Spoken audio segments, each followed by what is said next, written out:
অসমৰ ৰাইজৰ বোলে স্মৃতি শক্তি অকমান কম তেনেকে কোৱা শুনিছো মই। জুবিন দালৈ এতিয়াও সেই মৰমটো আছে নে পাহৰি গ'ল? তেওঁলোকে কৈছিলে যে জুবিন ক্ষেত্ৰ will be properly done in Sonapur and Jorhat. জুবিনৰ প্ৰথম অনুৰাগী এলায়েছ হিমন্ত বিশ্ব শৰ্মা, তেওঁ যোৰহাট আৰু সোণাপুৰত কিমানখিনি মাটি এলকেট কৰিছে জুবিন ক্ষেত্ৰৰ কাৰণে, জুবিন ক্ষেত্ৰৰ কাৰণে তেওঁলোকে কিমান ফাণ্ড ৰিলিজ কৰিছে, কিবা কমিটি ফৰ্ম কৰিছে নেকি আৰ্কিটেকচাৰেল প্লেনটোৰ কাৰণে, বা কিবা কমিটিয়ে যদি ফৰ্ম কৰি ড্ৰয়িং প্লেন কৰিছে সেই ড্ৰয়িং আৰু প্লেনৰ এটা কপি ৰাজহুৱা কৰিব লাগে। নে এইবাৰ যে ডাভোছত গৈছিলে, ডাভোছত যাওঁতে তাতে কিবা প্লেন কৰি আহিলে নেকি জুবিন ক্ষেত্ৰৰ কাৰণে? ডাভোজৰ পৰাতো খুব ফেচবুক লাইভ, মই বৰ্তমান বৰফত আছো, মুঝে কুছ দিখাই নেহি দে ৰহা হে, লগতা হে ঠণ্ড পড়নে ৱালি হে, এনেকুৱা ধৰণৰ লাইভ এটা ডাভোছৰ পৰা দিছিলে। লগতা হে বৰফ গিৰনে ৱালা হে, মই আজি বৰফৰ মাজত খেলি আছো। আমাৰ এটা নতুন ইনফ্লুৱেঞ্চাৰ আছে নহয়। এতিয়া মোৰ লগত RTI মাৰিব কিমান তাৰ সাহস আছে সেইটো ক? পিছফালৰ পৰা নহয় কিন্তু, ডাইৰেক্ট মেইন ফ্ৰণ্ট ফুটত। ভিতৰতে ক'ত যাব লাগে কোৱা? আৰে মই তহঁতক ঘৰৰ বাহিৰত ওলাই নানো ভাই, ঘৰৰ বাহিৰত ভুলতো ওলাই নাহিবি। ঘৰৰ বাহিৰত ওলাই আহিলে এৰেষ্ট কৰিব ইহঁতে, মিছা কেছত এৰেষ্ট কৰি দিয়ে, কোনো ওলাই যাব নালাগে। সেইকাৰণে কৈছো ছেশ্যনটো শ্বেয়াৰ মাৰ, মই যাম বে, তহঁতে যাব নালাগে, বহুত কষ্ট পাবি, কষ্ট নিদিওঁ কাকো। কোন কোন কাৰ কাৰ দম আছে ছেশ্যনটো শ্বেয়াৰ মাৰ, আৰু চবে ছেশ্যনটো ক কাৰ কাৰ দম আছে RTI মাৰিব। ইণ্ডিভিজুৱেলি চবে মাৰিব পাৰিবি, উকিল এটা ধৰ, RTI মাৰ, আমাক প্ৰশ্নৰ উত্তৰ লাগে। আৰু RTIৰ এটা সময়সীমা থাকে 30 দিন। অসমৰ ৰাইজৰ আশীৰ্বাদ লৈ সেই কামখিনি মই নিজাববীয়াকৈ কৰিছো। কোনোবাই যদি মোৰ লগত কৰিবলৈ বিচাৰে আই উইল বি ভেৰি হেপী। তো অসমবাসী ৰাইজক মই এটা কথা জনাও যে যোৱা 3 তাৰিখেই মই এখন RTI ৰেডি কৰিছো। অলৰেডি RTI খন মই ফাইল কৰিছো আৰু গোটেই অসমবাসী ৰাইজক মোক লাগিব। সেইকাৰণে কৈছো আপোনালোকে কষ্টও কৰিব নালাগে, আপোনালোকে খালি শ্বেয়াৰ কৰি দিলে হ'ল। কাৰণ গণতান্ত্ৰিকভাৱে আমি প্ৰটেষ্ট কৰিম, গণতন্ত্ৰৰ মতেই কৰিম। যদি গণতন্ত্ৰৰ মতে কৰাৰ পিছতো আমাক দোষী সাব্যস্ত কৰিবলৈ চেষ্টা কৰে, তেনেহ'লে 1000 বাৰ জেলৰ ভিতৰৰ পৰা হওক, 1000 বাৰ জেলৰ বাহিৰৰ পৰা হওক, এটাই কথা চিঞৰিম, বোলে সৰফৰোশি কি তমন্না अब हमारे दिल में है, देखना है जोर कितना बाजुए कातिल में है, বোলে क्या बोलते जनता ৰজা তুমি সঁচাকৈ এলেণ্টা। এতিয়া মোৰ লগত কোন কোন আছে, কিমানখিনি মানুহ আছে যে নাই আমি গণতান্ত্ৰিকভাৱে আমাৰ ৰজাৰ লগত কথা পাতিম। জুবিন দাৰ ন্যায় নাপালে আমি মৰিবলৈ ৰাজি আছো, কিন্তু মাৰিম হয় মৰিম। ন্যায় প্ৰক্ৰিয়াটো লেহেমীয়া হৈছে নে নাই তহঁতৰ মতে? মোৰ কথা বাদ দে, মইতো বাৰু বেয়া মানুহ, অসমৰ চবতকে বেয়া মানুহটোৱে ভিক্টৰ দাস। তাৰমানে আপোনাক বেয়া সজাই আছে, বুজি পাইছা না? মানুহ কিছুমান আছে, নিগেটিভ মানুহ কিছুমান আছে। আৰে মোক বেয়া সজাগ ভাল সজাগ যিয়ে হওক, মইতো পাত্তা নিদিওঁ না। মইতো জিন্দা আছো, মই যেতিয়ালৈকে জিন্দা আছো মই কাম কৰি যাম ভাই। মোক লাখটাই গালি পাৰক, মুখত গু মাৰক, মোৰ একো কেছে নাই। এটা কথা মনত ৰাখিবি, ভিক্টৰ দাস বিক্ৰী নাযায় মানে নাযায়। মানুহখিনি ক'ত গ'ল? ক'ত গ'ল সেই হাজাৰ হাজাৰ লাখ লাখ মানুহ যোনে ওলাই আহিছিল? ক'ত গ'ল? আজি ক'ত লুকাই আছে? আজি জুবিন দাক কৈছিল যে যোৰহাটলৈ যাব লাগে, সমাধি ক্ষেত্ৰ আজি যোৰহাটত বনাম বুলি কৈছিল, কি হ'ল? এই যোৰহাটত কাম আৰম্ভ হৈছে নাই? জুবিন ক্ষেত্ৰৰ কাৰণে মাটি কিনিছে নাই তহঁতৰ? আমাৰ ইয়াত কিনা হোৱা নাই ভিক্টৰ দা। তেনেহ'লে কাহিনীটো ক'ত হ'ব বাবু? নহয় মানে কি হৈছে, ইয়াতে আপোনাৰ কামবোৰ চব লেট হৈ গৈছে, বুজিছে নাই? কিয় লেট হ'ল? এজন ভিক্টৰ দাসক সোমাই দিওঁতে গোটেই অসমে ভয় খাই যায় নেকি? কলিজাটো কি ইমানে সৰু নেকি আমাৰ? জাতিৰ হকে কাম কৰিবলৈ কলিজাটোও ডাঙৰ লাগিব। পুলিচতো ডাঙৰ লাগিব। ইয়াত আমাৰ যোৰহাটৰ ৰাইজখিনি সজাগ নহয়, পুলিচৰ বেতলে ভয় খাই, বুজিছে নাই? সেইটোৱেতো কৈছো, পুলিচৰ বেতক ভয় নকৰিবি। সেই পুলিচটো বেটোৱাৰ আগত তাক প্ৰশ্ন সুধিবি যে মোৰ ভুল ক'ত, মোৰ ভুলটো ক, মোৰ ক'ত ভুল হৈছে। কিমান দিনে আপুনি এনে এনে সোমাই আহিলেগে? মই সোমাই অহাটো বাদ দে না, মই সোমাই আছো, মই সোমাইছো, সোমাই কিনে আহিছো, মই মোৰ কাম কৰিব লাগে মই কৰি আছো। আমি আপোনাৰ লাগি আছো, আপুনি টেনচন নল'ব। লাগি থকাটো মই দেখা নাপালো নহয়, খালি মই ওলাই অহাৰ পিছদিনাহে মই দেখা পালো মানুহে ঘেৰাও কৰা। মই ওলাই অহাৰ আগত কি হৈছিল মানুহবিলাকৰ? তাকেতো মানুহবিলাকে একেলগ হৈ কোনো নাযায়। একেলগ হ'ব কিয় পৰা নাই?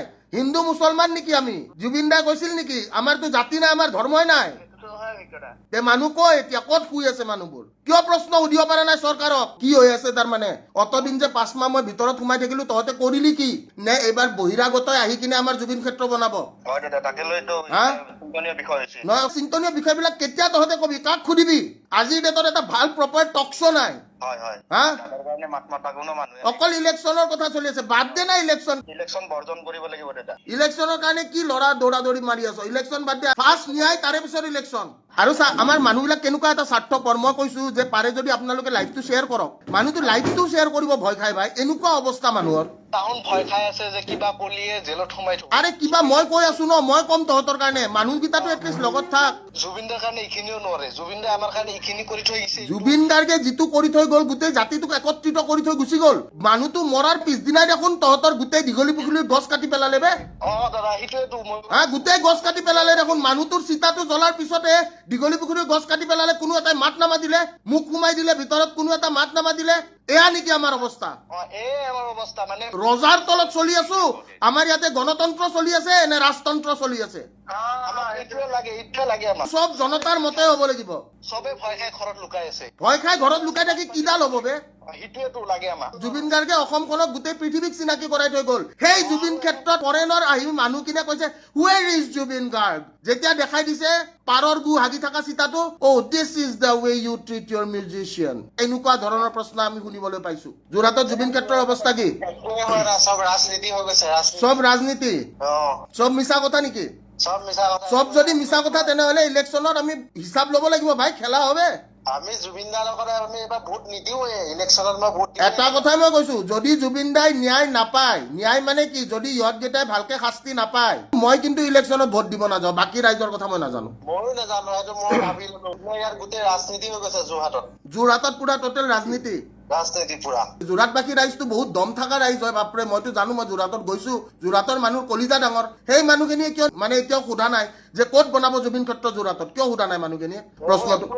চব ইলেকশ্যনৰ কাৰণে চব লাগি আছে, চব ইলেকশ্যন। না, ইলেকশ্যন এজেণ্ডা হ'বই নোৱাৰে। জুবিন গাৰ্গ এটা ঈশ্বৰ পুত্ৰ, জুবিন গাৰ্গক ইলেকশ্যনৰ এজেণ্ডা বনাই কিনে কি কৰিব বিচাৰিছে? তাকে একো কৰিব পৰা নাই। ৰাস্তা বনাইছে, কিবা ইলেকশ্যন আহিছে, ৰাস্তা বনাইছে, ইমাৰ্জেঞ্চি লেণ্ডিং ফেচিলিটি বনাইছে, হা, এৰোপ্লেন নমাইছে, এইবিলাক নালাগে। জুবিনদাৰ কাৰণে কি কৰিছে সেইটো লাগে। ছটাই চাহ বাগিচা তাত বনোৱাৰ কথা আছিলে, সেইটো আজিলৈকে একো কাম নহলে, সেইটো হোৱা নাই। হোৱা নাই। যোৰহাটৰ তহঁতৰ গোটেই সোপা এবাৰ লগ লাগি তহঁতে চাহ, যদি কিবা মানে তাতে মাথা মাৰিব পাৰি চাই ল।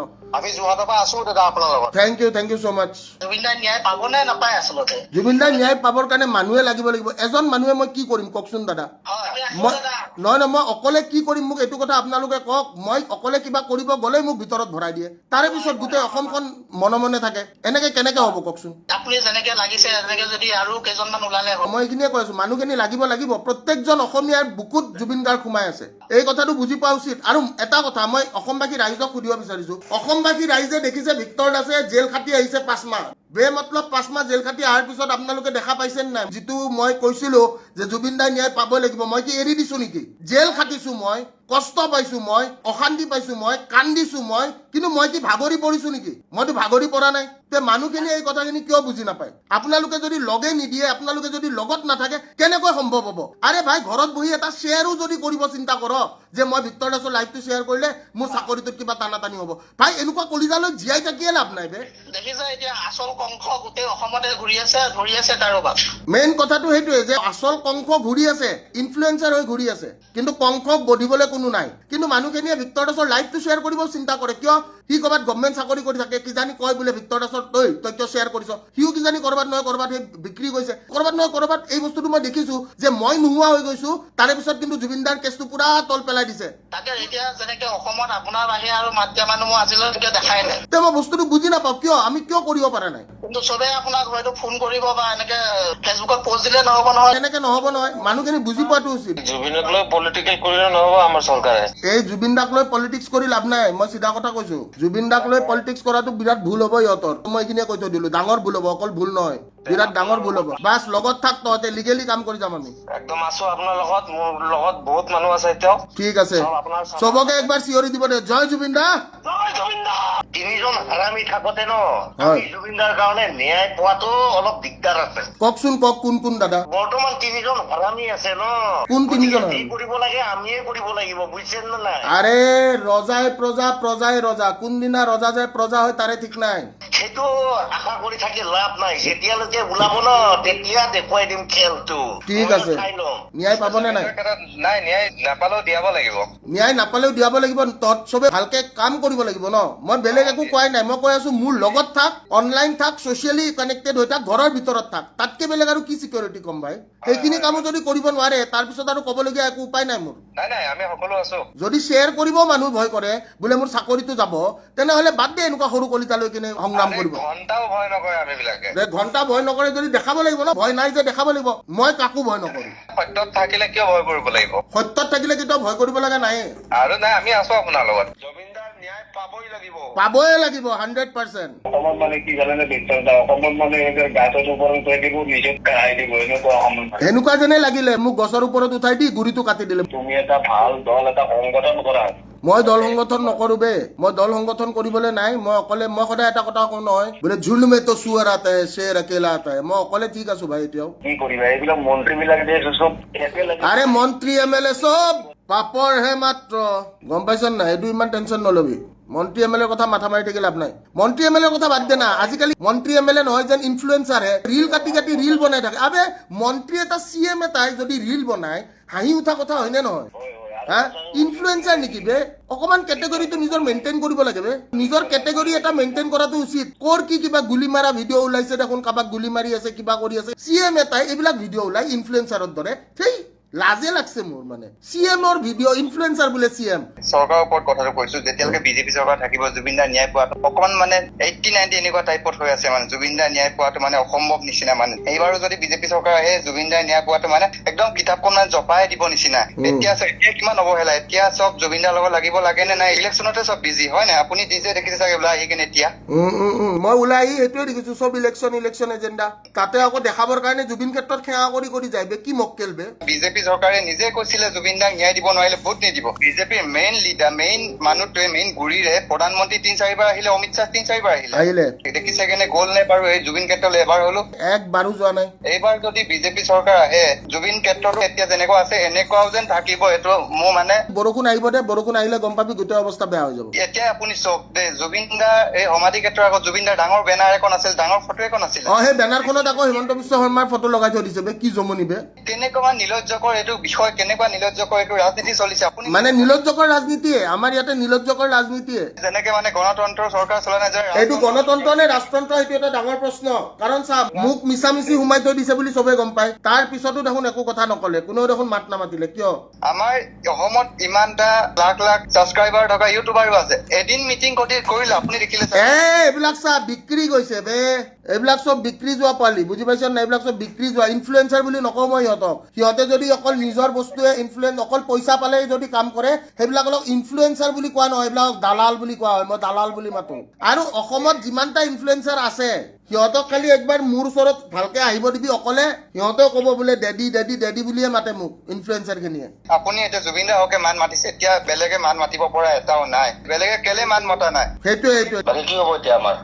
কেছটো দাদা মই RTI এটা ফাইল কৰিম বুলি ভাবিছো আপোনালোক লগত আছে নে নাইবা আছো নিশ্চয় আছো বাছ আমি চব আপোনাৰ লগত আছো জুবিনদাৰ কাৰণে আপুনি কাম কৰি যাওক মই আছো বুলি ক'লে নহ'ব নহয় আমি কাম ভালকে কৰিব লাগিব আমি যি কৰিব লাগে আমি আছো আপোনাৰ লগত আপুনি চলাই যাওক মই চলাই যাম মোৰ লগত লাগিব আৰু চাৰিওফালেদি লাগিব চাওক দাদা 6 মাহ জেল খাটি আহিছো 1 টকা ইনকাম নাই তথাপিও হাৰ মানা নাই মই হাৰ মানা মানুহ নহয় মই হাৰ নামানো আৰু আমি চৰকাৰক এইটো কথাই কৈছো যে চৰকাৰে আমাক উত্তৰ দিবই লাগিব আৰু চৰকাৰে যদি উত্তৰ নিদিয়ে তেনেহলে উত্তৰ ল'বলৈ আমি জানো ফেন ক্লাবেটো লাগি থকাটো এতিয়া আমাৰ ফালৰ পৰা এটা ৰিকুৱেষ্ট দাদাই মানে কি আমিতো আছো ইয়াৰ ফালৰ পৰা আমি যিমানখিনি পাৰো টংলাত আপুনি গমেই পায় আমি জুবিনদাৰ কাৰণে যথেষ্ট ন্যায় বিষয়ে লাগি আছো মোৰ পবিত্ৰ ৰাভা দাদা আছে লগত এটাই কাম যে আপুনি ভালদৰে লাগি যাওক আমি আছো এই টংলাবাসীয়ে মংগলদৈবাসী ৰাইজে জুবিনদাৰ কাৰণে কি ভাবছে এতিয়া কলমেৰে লিখিব লাগিব আৰু আমি কলমেৰে লিখি মাজি লাগি যাব উৎপাত আমি গ্ৰুপ নাই গ্ৰুপ চুপ নুখোলো তহঁতে কি কৰ তহঁতৰ নিজাকে কৰ মোক গ্ৰুপত এডছেট কৰি লাভ নাই মই কাৰণ মানুহটো টাইমে নাপাওঁ আমিতো অকলে নোৱাৰিম অকল মানে কি তহঁতে লগত থাকিলে হ'ল মই কৰ্ম কৰাখিনি মই কৰি যাই থাকিম ফেচবুকত পায়ে থাকিবি মোৰ আছো 100% আছো বাকী আমাৰ শিল্পী সমাজ ক'ত গ'ল মই নাজানো দে মই বেলেগ কাৰো কথাই নাজানো লখিমপুৰবাসী ৰাইজে কি ভাবিছে আমিতো সদায় জুবিনদাৰ ন্যায় লাগে আমাক 100% আমি আপোনাৰ লগত সদায় আছো সদায় আছে মানে দাদা গম পাইনে মই কিমান বাৰ ধোকা খালো সদায় আছো শব্দটোত গম পাইছেনে হয় এইটো কথা আপুনি নিজে ৰিয়েলাইজ কৰিছেনে যে ভিক্টৰ দাসৰ লগত সদায় আছো বুলি কোৱা মানুহখিনিয়ে ভিক্টৰ দাস সোমাই যোৱাৰ পিছত ভিক্টৰ দাসৰ বদনাম গাইছে এইখিনি দেখা পাইছেনে যেতিয়া মানুহে সোধে ভিক্টৰ দাসে কি কামাইছে ভিক্টৰ দাসে কামাইছে অকল এটা বস্তু এইটো হ'ল মানুহৰ মৰম মানুহৰ ভাল পোৱা বাছ এইখিনিয়ে লৈ একো যাব নোৱাৰো সেইকাৰণে লোভ নাই যিখিনি আছে সেইখিনিতে চলি যাম ভাই গোৱালপাৰাবাসী ৰাইজে কি ভাবিছে এতিয়াতো ৰাইজ একদম মানে কি হৈ গৈছে মানে মনত নপলা হৈ গৈছে আৰে জুবিনদাৰ দৰে মানুহক পাহৰোতে অকল যদি 3 মাহ লাগিছে হাই ৰে কপাল অসমীয়া জাতি জুবিনদাৰ দৰে মানুহ এটাক যদি পাহৰোতে 5 মাহত যদি নোহোৱা হৈ গৈছে জুবিন গাৰ্গ দৰে সত্তা এটা হাই ৰে আমাৰ অসমীয়া জাতি, হাই ৰে হাই, হাই ৰে হাই। আমাৰ বুকুৰ হিয়াৰ আমঠু বুকুৰ হিয়াৰামতো কি কান্দিলে মানুহে, চব মিছা চকু পানী আছিল নেকি বে, তাকে ভাবিছো হাই ৰে হাই, হাই ৰে হাই। এতিয়া নাই ভিক্টৰদা, মানুহে পাহৰি গৈছে আমাৰ জুবিন দাক, ইচ, পাহৰি ইচ, গৈছে ইচ, ইচ, ভিক্টৰদা। ইচ, আপোনাৰ ইচ। নিচিনা আপুনি নাথাকিলে হয়তো ইমান দিন এইখিনিও নাথাকিল হয় আপুনি। চবে একেলগ হোৱাটো বহুত ইম্পৰ্টেণ্ট, চবে একেলগ হোৱাটো বহুত ইম্পৰ্টেণ্ট। সকলো ৰাইজ একেলগে ওলাই কেনে আমাৰ জুবিন দাৰ ন্যায় বিচাৰিব লাগে। একদম কাৰেক্ট কথা, একদম কাৰেক্ট কথা।